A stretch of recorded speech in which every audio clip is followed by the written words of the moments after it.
大家好，今天我要跟大家分享一种普通又特别的植物，很多人对它是又爱又恨。它的名字叫蒲公英，喜欢它的人是因为它是一种有药用价值的野草。它不仅可以当做一种茶饮，还可以当做一种药物，是很实用的一种药食同源的植物。它的药用价值非常的高，被誉为药草皇后，拥有天然抗生素之美称。历代医书记载，它有抗菌、清热解毒、保肝健体等许多功效。有兴趣的朋友可以自己上网查看其相关资料。也有很多朋友不喜欢它，那是因为它的繁殖能力超强，院里的草坪很容易会被它侵占。我是属于把它当宝、精心种植的人。往年我是把它们种在菜床里，今年我换种方式把它们种盆里，从种子开始种，以我经常使用的小纸杯育苗法开始种植。感兴趣的新朋友们可以去我的频道里查找观看关于我介绍的这种育苗方式的视频。出苗后，我就直接把整个纸杯种到盆里，铺上一些干草，可以防止水分蒸发。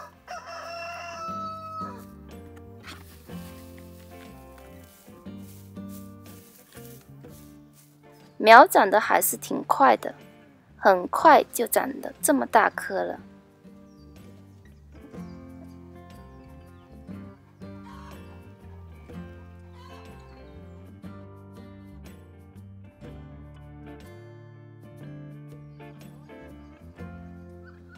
要是想当菜吃，那就要趁比较嫩的时候开始吃，这样子不会有太多的苦味。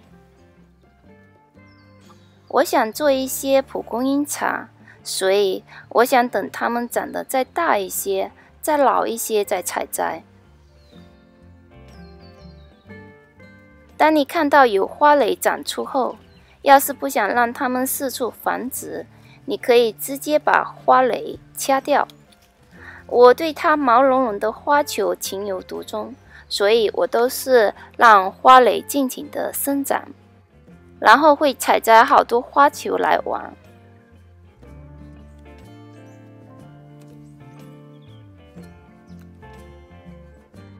盆里的蒲公英越长越大，特别茂盛。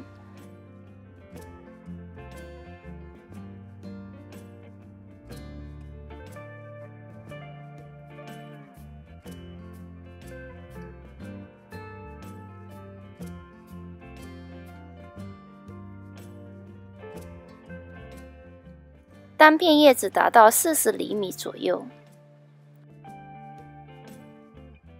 之前菜床上是一排摆3盆，现在因为长得太大了，只能一排摆2盆。一整盆的宽度达到了70厘米左右。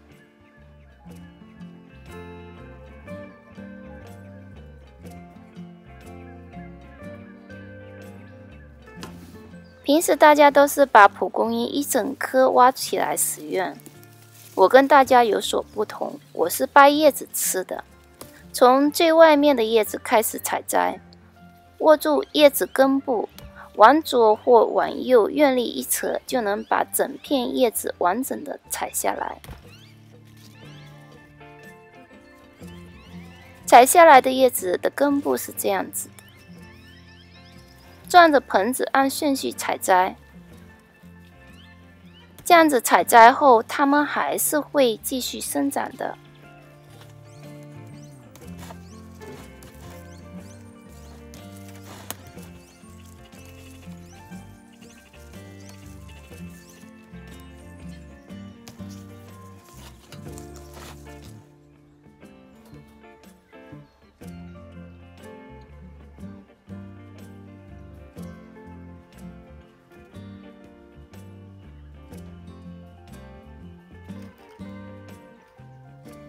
万物是很神奇的，要是花时间去观赏，它们从花蕾到毛茸茸的花球，整个变化过程还是很奇妙的。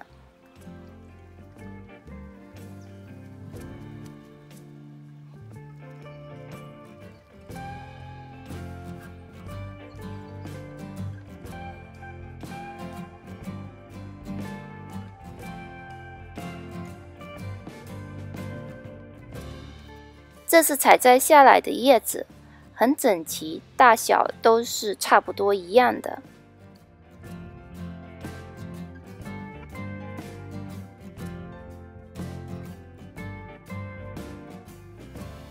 洗干净后就放到蒸笼里蒸一会儿，杀一下青。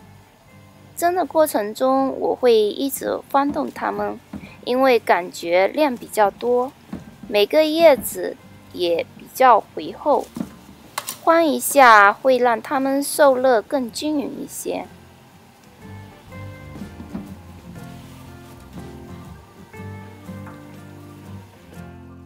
直到它们变软了，就可以出锅了。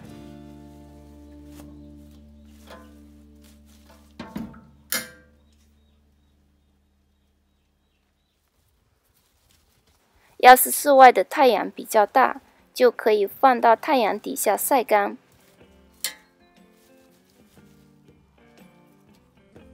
或者可以用炒锅开小火把它们烘干。烘干的过程中也要记得不停地翻动它们，让它们受热均匀，直到它们完全变干为止。出锅后要稍微放凉一会儿再装罐，要不然叶子太干了，装起来容易碎掉。装罐里就可以随时取用，想喝时取出2-3片，泡上一杯。它对我来说就是一种宝贝，它有很多的好处，但虽好也不能过量食用，因为它是偏凉性的食材，我不会天天喝它，但1个月喝3-5次还是会的。看网上介绍说，不是所有的人都适合食用蒲公英的，每个人的体质都不同，有人食用蒲公英甚至会出现过敏现象，所以大家食用前要自己先仔细的多研究一下。采摘2轮后，我会给它们的盆底加些新土，因为种盆里浇水过程中土壤会慢慢的流失一些，所以适当的时候给它们加些新土，这样子过段时间它们又会长得很茂盛的。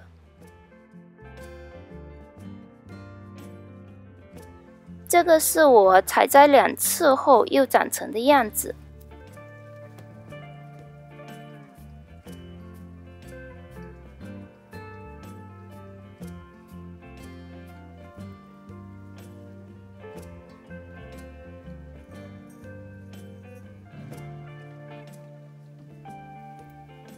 感觉过不了多久就又可以有收获了。好了，今天的分享就先到这，感谢大家的观看，也希望朋友们能给我留言，和我一起分享您和他的故事，谢谢。